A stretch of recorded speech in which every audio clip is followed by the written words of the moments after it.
Hey, what's up? Silas here. This is the ninth entry in this series where I'm reading the wall. This is the post-its that were put on the Union Square subway station a few days after Donald J. Trump won his first term as President of the United States of America back in November of 2016. I was in New York City at that time. I went down with a friend. I put on the wall, Trump train to Magaland is for everyone, which is what you see on the screen right now if you're watching. And my approach to reading the other posts on this is with keeping in mind that people literally mean figuratively. I don't literally mean we're going to actually enter a train of Trump and actually go to Magaland. When Trump said we need to build a wall, I didn't necessarily think it was literally just about a physical wall. There's something else in there. So what is the figurative things behind this? What did I figuratively mean by Trump train to Magaland? And to me, part of what I meant is trying to get more understanding. And to do that, I'm going to be reading these and sharing them with you and hopefully just engaging in a conversation to get actual understanding and not simply just communication. Okay, into the reading.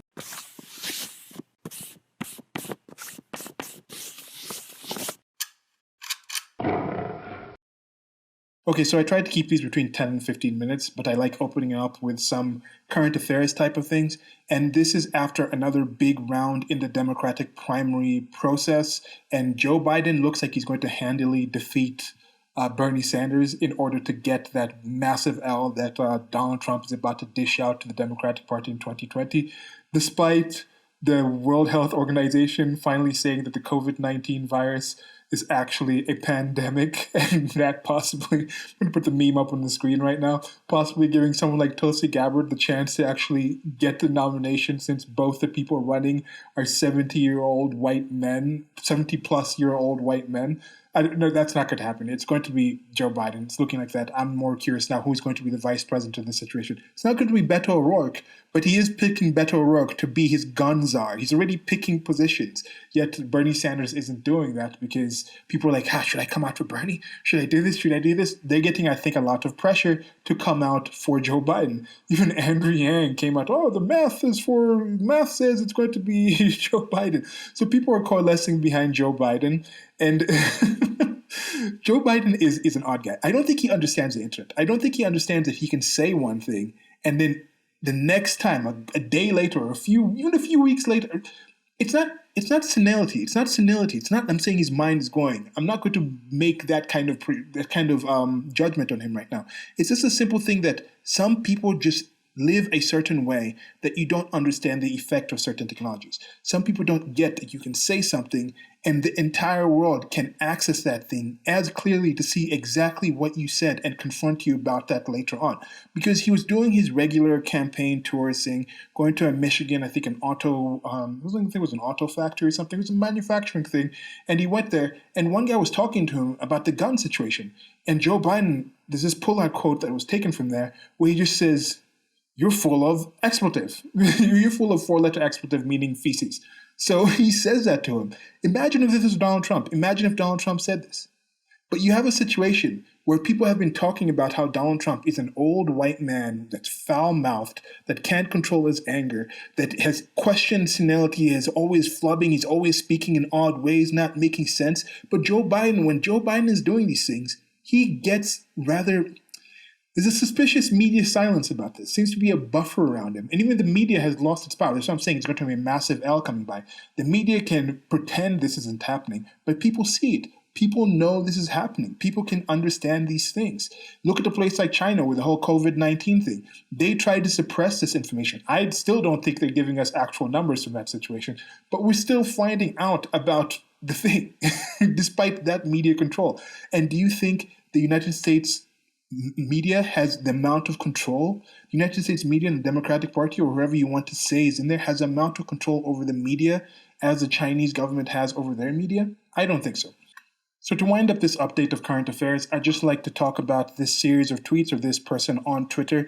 It's on the screen right now. This is Mama Bear Centrist Slayer. I found her on a thread of somebody was talking about that Joe Biden video of him having that confrontation with that auto worker or something. So anyway, they were in there talking about how their university, they said they had gone to university in New York. I see they live in San Francisco from their wall here. So they've lived in New York, they've lived in San Francisco. Mama Bear centrist slayer, so I guess she might be a mother here. I didn't check deeply enough to see, but you see the different photos there. West Coast Gadfly. I don't know if she just did online classes.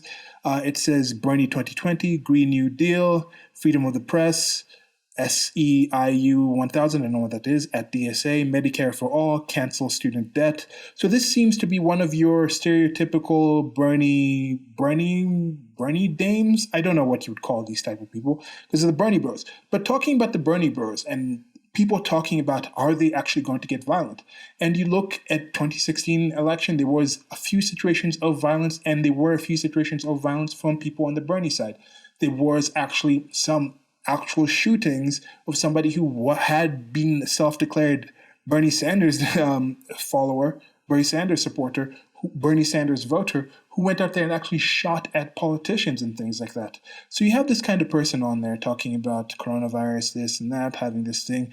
And they had this thing on their wall, on their thread called Burn the DNC, July 13th to 16th in 2020. See you in Milwaukee, Washington. And it's on the screen right now. It says Bernie or Vest, hashtag Bernie or Vest.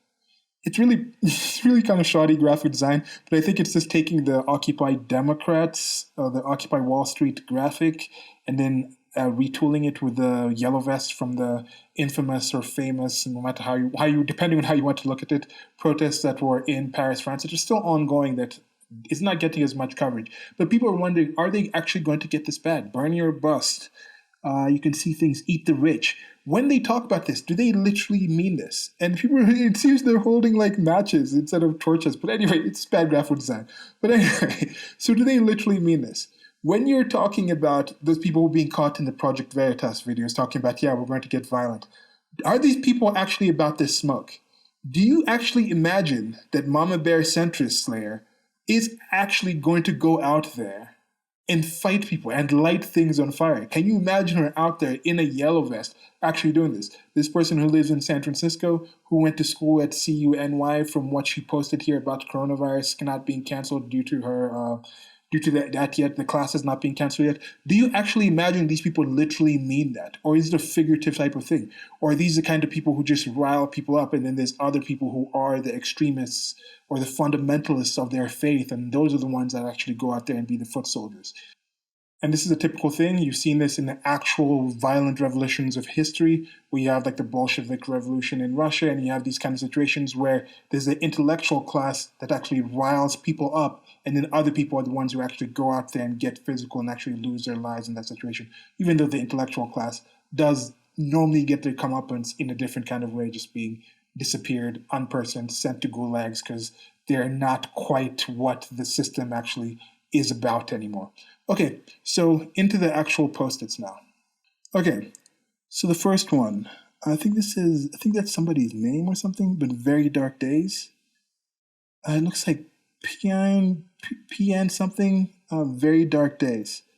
I don't know, prepare? I don't know what the first line is, but Very Dark Days. So this is a thing where people don't literally mean it's not going to be the sun, it's not going to be out, but it's just the dark days in the figurative sense. And do they think the days have been dark? What was the person's actual imagination of what those dark days were going to be? Because what was being claimed that Trump would actually do, like one of the major ones were talking about, oh, the economy is going to crash. And then right after he got in, there was a small dip and then it quickly rebounded. At least the stock market, if you think that is a good figure for it. And then now you have a situation with the COVID-19 and it's stopping the whole situation of the globalization, and somebody just posted this thing saying people are realizing these things. People are trying to blame this on Trump, trying to blame the actual situation on Trump, the virus and the response and things like this, when Trump was one of the first people. I think I'm just paraphrasing what the person said, but this is just an observation that many other people have made. He was one of the first people who was just out there talking about how we need to be worried about what China is doing, our relationship with China. We need to be worried about this whole globalization thing. We need to have more actual manufacturing in the United States of America. He was talking about these things. We need to start worrying about who's coming in and out of the country. We need stronger borders. He was talking about these things. And let's say he'd actually implemented some of these things earlier. What would the situation be today with the spread of the coronavirus? Would it be the same? Now is when the stock market is actually dipping and things like that. Are those the dark days? They think, do people, and that's the thing, people have been thinking about dark days from the start. So no matter what happens negatively in the current time, in the current year, it's not like they can just start blaming Trump. Oh, how are they going to find a way to blame Trump for this? I made this meme where it's like, you can't start blaming Trump for something if you never stopped blaming him for anything. They started before he even actually got in, actually was sworn in, actually was inaugurated. So it's just a continuation of it. They never stopped. So that's the situation I see with this, and that's unfortunate. So I don't know. What dark days do you think they were talking about? What dark days did you think might have been happening? And do you think those dark days came to be? Do you still think the dark days are forward? Do you think it was true or not? Have you changed your mind on that? That's it for this one. Let's go to the next one. This one is rather simple. It's just Trump with it crossed out. And I don't have the best handwriting. As you can see from the post that I put up there, it's like my handwriting changes, not even word to word, not even sentence to sentence or word to word. Literally in the word, I can be writing a word like everyone in this post-it, and it seems to be a different E each time I write it. I'm more like I'm drawing things. So I see some people with just garbage handwriting out there, but I don't know. So I'm not going to want to speaking so much on the handwriting of people. But just, okay, so this thing, they seem to not be able to gauge how long the actual, how the width of the of the post-it, so they kind of went off. But just Trump crossed out. So this is no Trump. This is like no smoking signs or no jaywalking. It's just a sign. I guess it's a sign saying we don't want Trump. This person is against Trump. But whether you want no Trump or not, Trump won the presidency. He got in, whether this person liked it or not. But one thing with this, with what happened in this first term, how much do you think of Trump did you actually get? Do you think the Democrats were effective in preventing Trump from being Trump? Do you think the positive things that happened were more because of what the Democrats did to prevent Trump from messing things up? Because some people still say that. They're like, yes, there are any things in the economy, that was just the Obama recovery. It was a continuation of that. Or do you think the positive things that Trump did were despite what the Democrats are doing, and we can get a lot more of Trump if Trump pushed his agenda in certain ways? If, let's say, the Republicans got back the House of Representatives, do you think that would change things? Do you think you're going to see more Trump this next term? Because he is going to win in 2020. Still rather confident of that. Going into the next one. Be kind. So with this one, I don't necessarily have a problem with this. I talked about this in a separate video where I was talking about this thing where things Democrats were saying, supposedly. I still think this might have been a troll post about what kids are learning from Trump. And I also mentioned earlier here, what are kids learning from Joe Biden sniffing kids and calling people full of expletive and things like that? But anyway, back to that list. It was talking about you don't have to be nice. And my point in that one also applies to this kind thing. You don't have to be kind. You don't have to be nice. You don't owe that to anyone. But if somebody is kind and nice to you, it's good to reciprocate that. One of the best ways for you to engender yourself to other people is to be kind, is to be nice to them. If somebody considers you kind and nice to things they want in their life, to their well-being, if you are conducive to their well-being, they will want you to be in their life. And this is one of the things that people hold against Trump. Oh, he's not kind enough. Yeah, he might be doing these things, but the way he speaks is bad in these things. But for me, that's not a qualification I look for in politicians, whether they're nice or not. There is a situation you can be diplomatic, but there is actually a separate kind of politician that is a diplomat. There is a specific politician that this is a diplomatic core of the political machine that are supposed to be kind and nice and know about the customs of the other people. I think someone like a president, it's okay for that person to be more representative of the citizens themselves. That's the way the structure kind of is. I don't think there's anything about presidency that says you have to be kind in general to people. That has to be a general disposition. I don't think it's part of it. But being kind to each other, yeah, if somebody's kind to you, somebody hasn't harmed you, be kind. If somebody's trying to harm you and you've identified that and you've warned them not to, you don't have to still be kind to that person. Okay, moving on to the next one. Stronger together. Now, Hillary Clinton did have some kind of thing, like I'm with her, and she had some kind of thing with that.